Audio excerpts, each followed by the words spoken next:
세례요한은 예수님의 길을 준비한 구약의 마지막 선지자예요. 일생을 예수님을 위해 살았어요. 길을 평탄케 했는데 헤롯 왕 생일 때 목이 잘려 순교하는 거예요. 헤롯 왕은 잔치날 피비린내를 마시하는 거예요. 그러나 세례요한 제 아들이 그 세례요한 시신을 갖고 와서 장례를 한 다음에 예수님께 가서 보고 드렸거든요. 주님은 장례식에도 무덤에도 가지 않아요.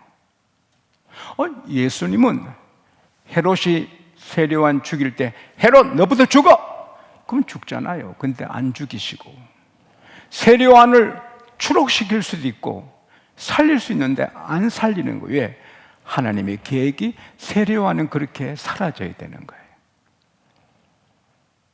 사람들 보기에 예수님 참 이상하시다. 자기의 일생을 산 세례요한 제 아들도 이러도 안 하시고 장례식도 안 가시고 그러냐? 아니에요. 사람 도리 하는 것보다 더 중요한 게 하나님께 맞추는 일인 줄로 믿습니다. 어쨌든 자기를 위해 수고한 세례요한이 목베어 죽임을 당한 비보를 안 들어도 아시죠. 그러나 들으시고는 배를 타고 빈들에 아주 한적한 곳으로 가셨거든요. 근데 어떻게 사람들이 알고 이곳을 저곳을 해서 그냥 몰려든 거예요. 우리 한국 사람은 옷을 너무 잘 입었어요. 한국의 자동차가 너무 좋아요. 그러나 예수님 당시 이스라엘 나라 사람들은 다 좋은 곳 로마에 다 뺏겨요. 세금으로 강제징용 소송하고 보리떡도 귀한 때예요. 아주 남다른 옷을 입고 배고픈 사람들이 또 잘 안 먹으면 병이 와요. 북한의 병덩어리예요. 티베트 눈으로 바로 박힌 아이들이 없어요. 다 사팔이고요. 안 먹으면 몸이 망가지는 거예요. 오늘 본문 마태복음 14장 14절에 보면 예수님이 그들을 불쌍히 보시는 거예요. 제대로 못 먹고 몸은 아프고 주님께서 다 치료하시는 거예요. 그러는 사이에 해가 기울어졌어요. 시계는 고장이 나도 시간은 흘러요. 멈추지 않아요. 태양 멈추는 것은 히스기야 때, 여호수아 때 2번 멈췄지 계속 컨티뉴리 계속 돌아요. 그리고 우리의 인생도 저물어요. 아기가 금방 태어나서요 벌써 늙기 시작했고 저물어요. 미워하지 마세요. 따라합시다. 곧 없어질 사람이다. 없어져요. 미워할 사람 없어. 다 불쌍해. 없어져요. 우리도 없어져요. 그래서 다 고쳐주는 시간에 많이 시간을 내서 모두가 배고프죠. 제대로 못 먹고 왔으니까. 정시민들 먹었겠어요? 배고프면 서럽거든요. 슬퍼요. 제 아들이 예수님, 아이고 이거 그때 세계에 없었어요. 아이고 이거 저녁 때인데 이 10,000여 명 어린이야 여자애 5,000이니까 10,000명이 넘어요. 빈들에 다 배고픈데 어떻게 해요? 마을에 다 가게에서 음식을 사 먹게 하소서. 예수께서 그럴 필요 없다. They do not need to go away. 갈 필요 없다. You give them something to eat. 너가 좀 먹을 것을 주라. 주님, 우리는 떡 5개, 물고기 2마리 뿐이에요. 앉게 해라. 그리고 떡 5개, 물고기 2를 갖고 하나님께 감사하세요. 제가 믿기로는 감사 끝난 다음에 꿈 같은 일이 펼쳐진 거예요. 큰 바구니에 빵이 가득하고 물고기가 가득한 게 12바구니 이상 있는 거예요. 예수님이 제 아들에게 자 이거 먹어라. 예수님 손에 거만 새로 생겨 12개에 나눠서 10,000명을 어떻게 먹어요? 하루 종일 먹여도 안 되죠. 큰 바구니에 그냥 빵이 물고기 쌓였어요. 그리고 그걸 또 나눠주고 떨어지면 또 와서 예수님께 기도받고 한 게 아니에요. 내가 믿기로는 그냥 빵 공장처럼 주워도 계속 나오는 거예요. 할렐루야. 주님 그런 게 맞지요? 대답 들었어요? 하이, 꿈이잖아요. 이거는요. 어떻게 강조리가 생기고 떡이 생기고 물고기 10,000명이 어떻게 5개로 배불리 먹어요? 그게 꿈 같은 현실이에요. 예수를 믿으면 꿈 같은 일이 현실입니다. 할렐루야. 경험하는 거죠. 그리고 주님은 얼마나 알뜰해요. 부스러기 먹은 거 남은 거 다 거두어라 12바구니에 찼어요. 사랑하는 여러분, 예수님의 일하시는 차원이 달라요. 물고기는 물에서 놀아요. 동물들은 땅에서 놀아요. 동물들이 물속에 들어가면 죽어요. 물고기들이 물 밖으로 나면 죽어요. 노는 물이 다르고 차원이 달라요. 근데 동물과 하나님의 형상으로 지음받은 사람은 달라요. 그런데 피조물인 우리하고 창조주 하나님은 차원이 달라요. 원숭이 보기에 사람이 비행기를 만들고 하는 보면 와, 인간들 기적이다. 어떻게 비행기를 날리나. 사람은 만들잖아요. 마찬가지로 우리 보기에 예수님이 떡 5개로 5,000명, 10,000명 먹이시고 죽은 자 살리고 바다에 길을 내시는 거 기적, 우리는 기적, 미라클, that is miracle, miracle 하지만 주님께는 그게 자연스러운 일이에요. 주님께는. 그래서 주님께는 다른 방법으로 일을 하시는 거예요. 사람이 병들면 병원에 가잖아요. 의사님들이 애써서 치료하잖아요. 약으로 치료하잖아요. 그런데 우리 하나님은 음식으로도 치료하시고 운동으로 치료하시고 의사 누가를 바울을 돕게 보내시고 하시지만 그러나 하나님의 편한 방법은 그냥 하나님의 능력으로 치료하시는 거예요. 종합 검사가 필요 없어요. 혈액 검사가, CT 촬영이 필요 없어요. 무슨 병인지 우리가 몰라요. 의사도 잘 몰라요. 그러나 주님은 다 하시고 치료해 주시는 거예요.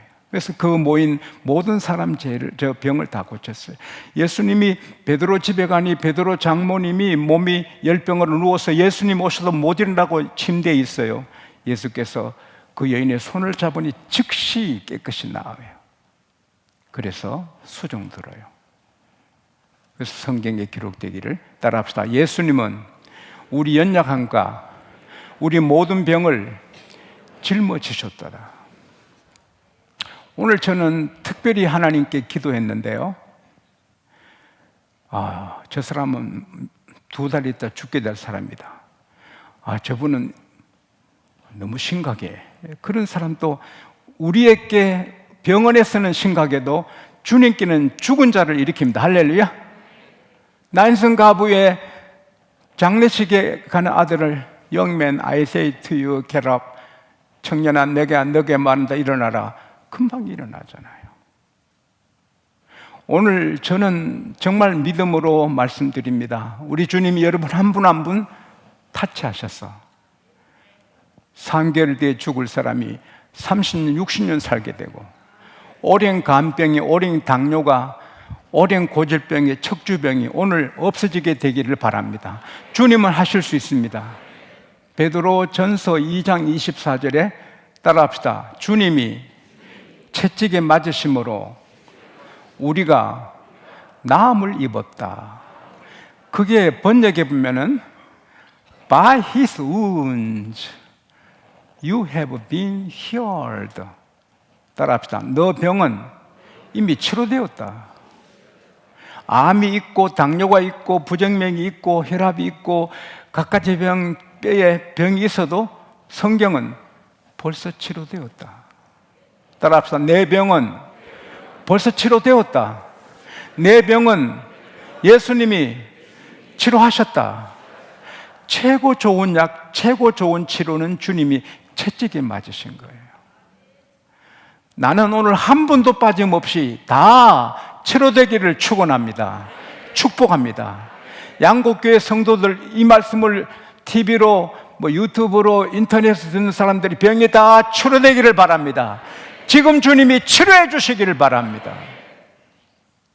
주님은 어제나 오늘이나 영원토록 변함이 없어요. 할렐루야.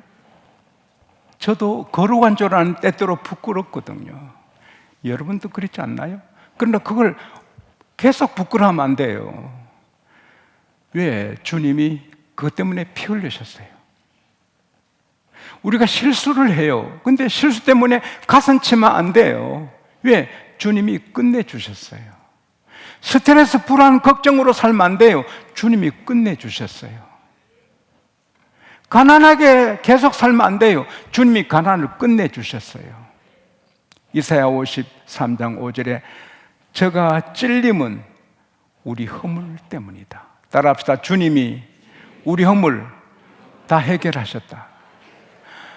그가 상함은 우리 죄 때문에, 주님이 채찍에 맞은 건 우리 병 때문에. 따라합시다. 나는 평생에 건강하게 산다.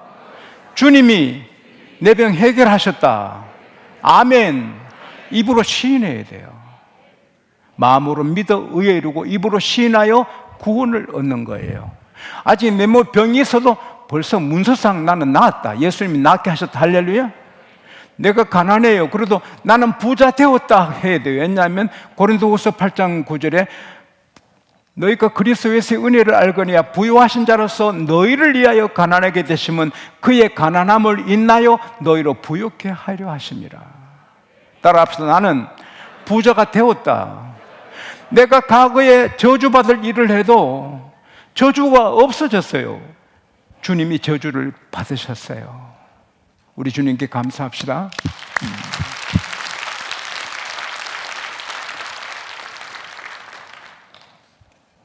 빈궁한 삶이 부해져요.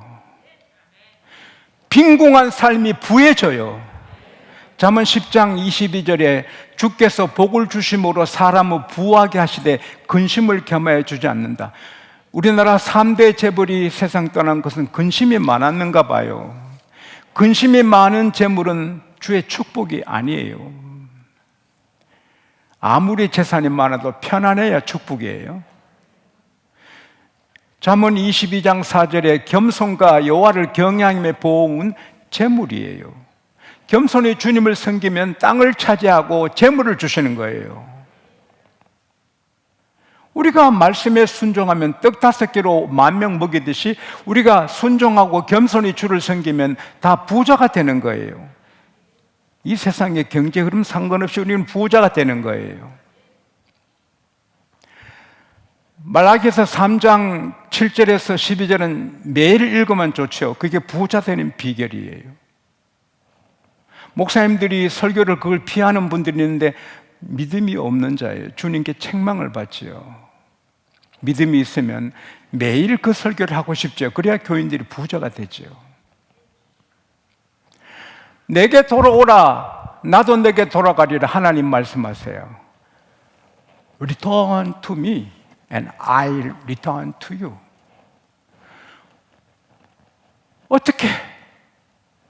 어떻게 하나님께 돌아가요? 11조 헌물이다 얘야. 너희가 온전한 11조를 내 집에 들여 내 창고 양식 있게 해봐라. 그래서 나를 시험해봐. 너 창고에 쌓을 것이 없도록 부어주겠다. 메뚜기가 너 밭의 소출을 먹지 못하게 하고, 포도나무 열매가 기한 전에 안 떨어지게 하고, 너희 땅이 아름다워짐으로 모든 이방인이 와, 복 받았네 하리라. 할렐루야. 여러분, 그게 복음이에요. 겸손히 예수 믿고 11자고 바로 살면 너무 일터가 모든 게 잘 돼서 안 믿는 사람들이 와, 복 받았네. 할렐루야. 그렇게 되는 거예요. 그리고 여러분 통장에 돈이 있든 어떤 빚이 많든 상관이 없어요. 주님은 해결해 주시는 거예요. 오늘 저는 여러분의 병 문제, 경제 문제, 모든 문제 해결해 주시기 바랍니다. 하나님은 도와주시는 분입니다. 시험, 근심, 걱정, 무거운 짐 없는 사람 누군가 부지런히 낙심 말고 기도드려 아뢰세. 하나님은 하늘나라 차원으로 우리를 도우셔서 흉년에 들어도 이삭에게 100배나 잘되게 하시고 불과 3개월 만에 오베데돔을 전국이 아는 복을 주시는 거예요. 통장 빚만 보지 말고 잘 안 되는 가게만 보지 말고 주님을 바라봅시다. 그리고 오늘 말씀의 포인트는요, 따라합시다. 받는 자가 되지 말고 주는 자가 되라. 주님이 사람들 다 마을로 보내서 먹을 거 사 먹게 하소서. 그럴 필요 없다. 너희가 먹을 것을 주라. You give them something to eat. 아무것도 없어요. 떡 5개, 물고기 2마리 뿐이에요. 그러나 순종하니 다 주게 되는 거예요. 우리의 통장, 우리의 이력, 능력, 부동산, 동산, 내 힘이 주는 힘이 아니에요. 주님이 우리 힘이고 주님이 우리 통장이고 순종하면 다 주시는 거예요. 여호와 이레가 돼 있는 거예요.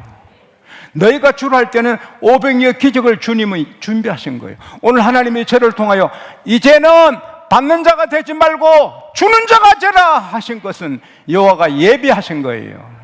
따라합시다. 나는 주는 자다. 마르쿠스 아울렐리우스, 이름이 쉽잖아요. 로마 16대 황제인데 위대한 철학자라 불림을 받아요. 그가 명언을 많이 남겼는데 그 중에 하나가 그 사람의 생각이 그 사람의 인생을 만든다. 나는 도움받아야 돼. 나라에 도움받아야 돼. 부잣집에 잘 사는 형님께 누님께 도움받아야 돼. 그 일생이 피곤한 거죠. 따라합시다. 나는 주는 자가 돼. 나는 주는 자야. 얼마나 좋아요. 어찌 그럴 수 있나요? 기독교인은 애국자입니다. 할렐루야. 3.1운동 민족 대표 33명 중에 16명이 크리스찬입니다. 3.1운동 직후에 일본 형사들에게 고통을 당한 기소된 분들이 기독교인이 1561명입니다. 당시 기독교인은 2%도 안 됐는데, 그러나 거의 전부가 불교인인데 불교인들 중에 기소된 사람은 72명입니다. 점잖은 유교인들 중에는 11명입니다. 나라가 어려울 때 나라를 지키는 자들이 기독교인입니다. 아인슈타인이 그런 말을 했습니다. 나치스, 히틀러가 악정을 막 포악한 정치를 펼 때 나는 대학의 지성인들에게 기대했다. 그러나 그들은 곧 굴복했다. 나는 언론인들, 시대의 양심인 언론인들에게 기대했다. 그러나 그들은 곧 히틀러의 하수인이 되었다. 그러나 오직 교회만은 끝까지 저항하고 끝까지 맞섰다. 기독교인들만 저항하고 줄줄이 오게 가는 그 광경을 나는 보았다. 이 시대의 유일한 소망은 기독교회 뿐이고 우리 백성이 쉴 안식처는 교회뿐이다. 아인슈타인 박사님이 나이 들어서 쓴 글을 읽었습니다. 나 젊었을 때는 교회를 무시하고 멸시했다. 그러나 이제야 돌아보니 교회만이 소망이요 안식처다. 교회밖에 없다. 나는 교회로 향한다. 사랑하는 여러분, 기독교인은 세계를 품어요. 그러나 조국이 있어요. 기독교인에게는 국경은 없다. 그러나 조국은 있다. 도산 안창호 선생님, 백범, 김구 새벽기도 사람이잖아요. 조만식 선생님, 이승만. 다 나를 위해 피 흘리고 애쓰는 분들은 다 기독교인. 백낙준 박사님 같은 분은 연세학교 가르치다도 정오되면 잠깐 나라에 기도하고, 김용기 장로님은 공부하신 것이 없어도 매일 하루 4시간 나라를 위해 기도합니다. 그러니 대통령이 감동을 받고 청와대 직원들을 다 보내고 모든 장관 다 보내고 국회의원들 다 보내고 대학 교수님들 다 오고 각 회사의 중역들이 다 와서 김용기 장로님 통하여 바른 생활을 배우고 국가, 나라 사랑을 배우잖아요. 나는 김용기 장로님 기도실 앞에 글귀가 너무 거룩하게 느껴졌어요. 조국이요. 사람 이름도 조국이 있어서 조금 헷갈립니다. 그분도 복받게 되기를, 구원받게 되기를 바랍니다. 조국이여 안심하라. 내 기도가 있다. 우리 할 수 있잖아요. 나라 위해서 기도할 수 있고 거룩할 수 있고.